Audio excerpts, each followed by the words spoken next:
Hey guys, this week we have some very few news, but some very interesting stuff, some other kind of fun stuff.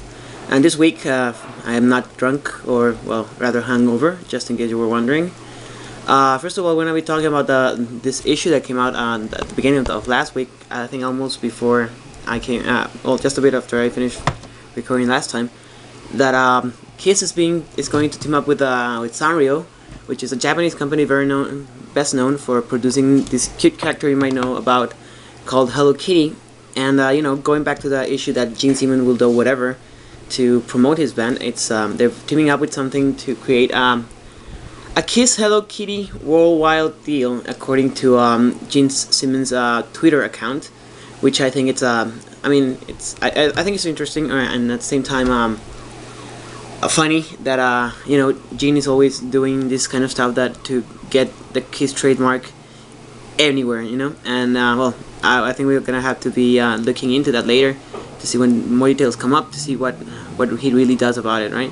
Because if you know Hello Kitty, there's a lot of stuff that gets printed in with Hello Kitty image, and I can't imagine somebody more obsessed with their self-image than the guys at Kiss, or the marketing they have is very, very big. So I think it's going to be rather interesting.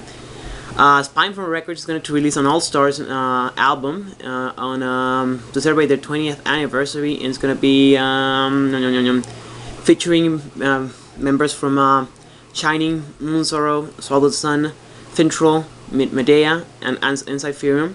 They're going to be getting together and recording an album, and releasing it hopefully by the end of the year, which is basically some of the stuff that they have been doing over at Century Media and Roadrunner Records, if you can remember. Oh no, Nuclear Blast. It was Nuclear Blast and Roadrunner Records a few years ago, if you can remember that. Basically taking members from other bands and making them work together. And I think some stuff that has come out of those are really good, even though Roadrunner All Stars was the one that got more press. Even though, if you ask me, I think the ones that at Nuclear Blast had a far bigger array of artists. Anyway, for those of you who like Machine Head, there's the new album is gonna be called Unto the Locust, which is gonna be coming out in September, obviously on Roadrunner Records. What else can I say? It was recorded at Jingleton Studios in Oakland with Rob Flynn, the guitarist and singer, producing, and apparently it's going to be crushing, and the guys say it's sure to level anything and everything that happens upon its path. So we'll have to be checking out the new adventure by the guys at Machine Head. I know a couple of guys gonna be very interested in that. So yeah, that's that. On more metal drama, apparently, if you guys have been keeping an eye into it, there's been a few comments coming back and forth about the future of Rex Brown, ex-Pantera bassist, on his new band Down. And last week they asked Jimmy Bauer, drummer for Down, about what's going to be happening with him, and apparently it all comes down that that Brown is currently had some problems in his health in 2009. And after that, he's not, he's been doing another stuff, another stuff. So now they have this guy, Pat, I can't remember his name, the guy who's been touring with them for the last time. And at the same time, apparently everything that's going more important for Rex Brown is his Kill Devil Hill project with Vinny Appice, who has been doing, touring with the Black Sabbath, and of course, Heaven and Hell. And apparently they parted ways amicably, and that even Rex got along very well with his replacement. Also, if you're interested in that, there was announced the world's fastest drummer contest again. It's going to be two separate subjects or categories, which are going to be taken into account. Apparently it was already it happened on the 23rd, but they qualified for fastest hand and fastest feet, and then there's gonna be like a fastest drummer overall contest. You know, it was supposed to be yesterday, I guess. No, it's gonna be in July 23rd on where's this place? And NAM. Yeah, in NAM, you know, NAM's gonna be coming up on in summer NAM. Apparently NAM, because NAM was the first NAM was when we started about this, apparently, if you remember that way back. Italian gothic metalers Lacuna Coil have released the new name for their new album, which is going to be called Dark Adrenaline. It's of course a follow-up to Shallow Life. It's once again being produced by Don Gilmore, which I think it's a bad decision, but okay. Pearl Jam, Linkin Park, and Bullet, this guy has worked with Pearl Jam, Will Form a Valentine, and of course Linkin Park. And apparently they're gonna be recording in Italy, and apparently, well, Andrea Ferro, the singer, who is not Christina, said that this time it's gonna be harder. It's gonna be more in the vein of what they've, you know, that they did before. But I think the only guy who can make them sound like they did a few years ago is, of course, Valdemar Zorricta. But well, that's my opinion. The guys at Testament have also announced that they're going to be coming up. They're going to be entering the studio with Andy Sneap, who's worked obviously with Megadeth, Arch Enemy, and Nevermore, and of course, like we said, Machine Head, for the pre-production of their new album, which is going to be coming out on the late 2011. And apparently, to the basis that it's going to be, you know, the heaviest thing they have ever done, as most metalers are prone to say about their music. Since Paul Bostaph is not going to be able to be drumming because he's been injured, they're going to be tracking drums with Gene Hoglan, who very well known for his work at Strapping Young Lad, Dark Angel, Fear Factory, of course, right now, and you know, he gained a lot of fame while playing with mock death metal band Death Clock Metapocalypse, you know. And apparently also Chris Adler from Lamb of God is set to appear on on a couple of tracks there, so it's gonna be interesting. And the last news that I saw when I came out last night at home, because I did went out last night, it's a sad thing actually. Bassist Piggy D from Rob Zombie got his notorious skull pig mask that he uses in every show stolen over in Spain at the Ascana festival in Victoria Gasteiz in Spain. And I think it's very sad. I think that someone who's a fan of music or something, or that admires him, because I don't imagine somebody else stealing something like that, other than because it looks cool, doing something that's so important for somebody like that.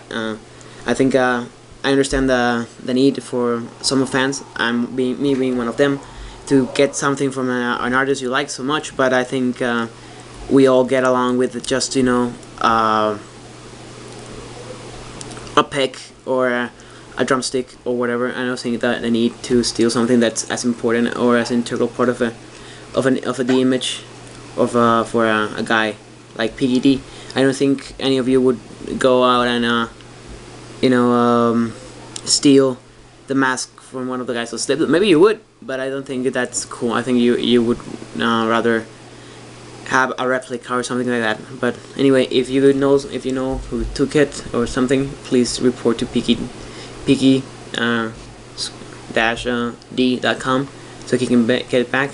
And concerning albums, we're gonna be starting today with the same title album by Demons and Wizards, which came out on February 2000. Wow, it seems like so. It seems for me like I just bought it. It's basically the first collaboration between two of the greatest masterminds in heavy metal to me, being of course Hansi Kursch and Joan Schaefer. Hansi Kursch from Blind Guardian and Joan Schaefer from Iced Earth. Of course, when at the time that came out, I was really into them, and I was just, you know, it was about the time that Blind Guardian had just finished releasing Nightfall in Middle Earth, and Iced Earth had just finished doing their Alive in Athens thing, which helped them a lot, and whatever, you know. It's basically the alternate, well, the normal edition. It's 12 songs, which includes two intros, or one intro and one outro. It's Rites of Passage and Chant being the intro and the outro, and then you have 10 solid songs of, you know, a lot of important, common topics like I know Hansi Kur's takes on the fall, on Heaven Denies, Poor Man's Crusade, which is basically about a crusader. Flitter on the Green, which is a beautiful song which talks about a car accident that Hansi Kur witnessed. Blood on My Hands, I think, if I'm not mistaken, it's about Mordred, and yeah, no, it's about Secret Story on the Ring Cycle, the Nibelung guy. And of course, you have Path of Glory, which is a great song. Winter of Souls, The Whistler, which, if I'm not mistaken, it's about the Pied Piper of Hamelin, or something like that, which is a great song if you ever heard it. But like with a dark twist, which is, I think it's really fun to listen to Hansi's version of making a dark fairy tale, which, because you know he's usually very upbeat and positive. And there's a trilogy, much in the vein of what Iced Earth does commonly on their albums. You know, a trilogy of songs that are related to each other, which is Tear Down the Wall, Godless Bulls, and My Last Sunrise, which is, if I remember correctly, I remember reading when it came out that the subject running around was the story of a guy who meets this sort of Azrael character, which is supposed to be like a god or a troll or something that has created the universe, and it's been trying to making the world a better place, but he's just like tired of how the world has gone to hell, and that he's going to pass on the knowledge to this person who's witnessing that how to create another universe, because he thinks he's failed and now he's going to try to kill himself, and he's leaving the chance to the other guy to create a universe, but this new guy has really no intention to create this new universe. Very interesting story if you can, and of course if you have the chance to get it, there's a special edition, worldwide edition, Japanese edition, which has two more songs. The first one is Cream 69, if I'm not remember, or Cream rather, just Cream, cover of the song White Room, which it's a great song, especially sung by Hansi Kursch, and an alternate version of The Whistler, which is goes for around 6 seconds more, which I remember to be a very good one. And there's an Argentinian release which has demo versions for Heaven Denies, The Whistler, and Tear Down the Wall. Overall, one of the greatest albums I ever heard. I think it's a great collaboration between two of the great masterminds of power metal, if you like. And it also features, of course, the talents of Jim Morris, who was the producer, if I'm not mistaken, at the time. It doesn't say here, but I remember the booklet saying that now. Yeah, it was recorded with the help of Jim Morris, who did he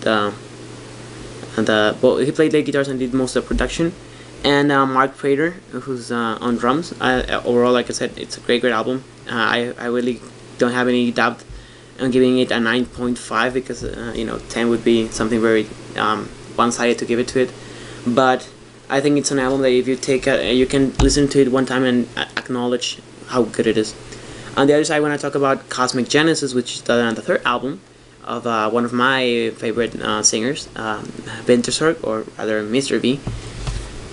What can I tell you? It's a folk, black, progressive album that mixes everything in there and makes it work somehow.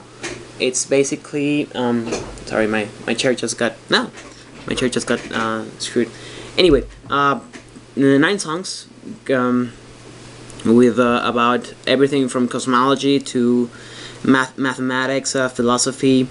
What can I tell you? It's a great album. It's notable because most of the music it's made by just two guys, one being Mr. V and the other one being Matthias Markland. But of course, Mr. V did vocals, guitars, bass, acoustic and tremolo guitars, keyboards, programming, loop editing. Neil Johansson does some additional programming and loop editing and whatever. But most of the drums are programmed, and I mean you have to listen to this album and realize it took me a while to understand what it meant that they were programmed, and when I understood, I was blown away because they are so precisely done that it doesn't seem like they were not played by somebody who wasn't there, a live person. It's of course also something that goes. It has two songs in Swedish. One being Om regenvägen materializades, which means something like if the rainbow materialized, and Naturens gallery, which means of course nature's gallery. Overall, like I said, you have 9 songs starting with Astron Arcane, and then Algo, A Dialogue with the Stars, Cosmic Genesis, Om regenvägen, Ars Memorativa, Rainbow Demon, which is a cover from Uriah Heep, great cover by Vintersorg, Naturens Gallery, and a great song which is like kind of acoustic, progressive, blackish something, called the Enigmatic Spirit. I mean, if you guys can check it out, it's a great album. Also, I'm gonna go on a number here and give it a 10 because I think it's one of the greatest albums I've heard in in a long time. I really can't, even though I don't understand Swedish, I can get into a lot of the vibe. Of course, it was the first album that I heard by Mr. V, and I think you guys should check it out. Until other than that, well, apparently I might be going out of town next week, so maybe I'm not gonna be able to record or post anything for you guys. Maybe I can record and post for you on Monday, but in case I can't, we'll see you in 15 days or 2 weeks. Other than that, take care and have a nice day.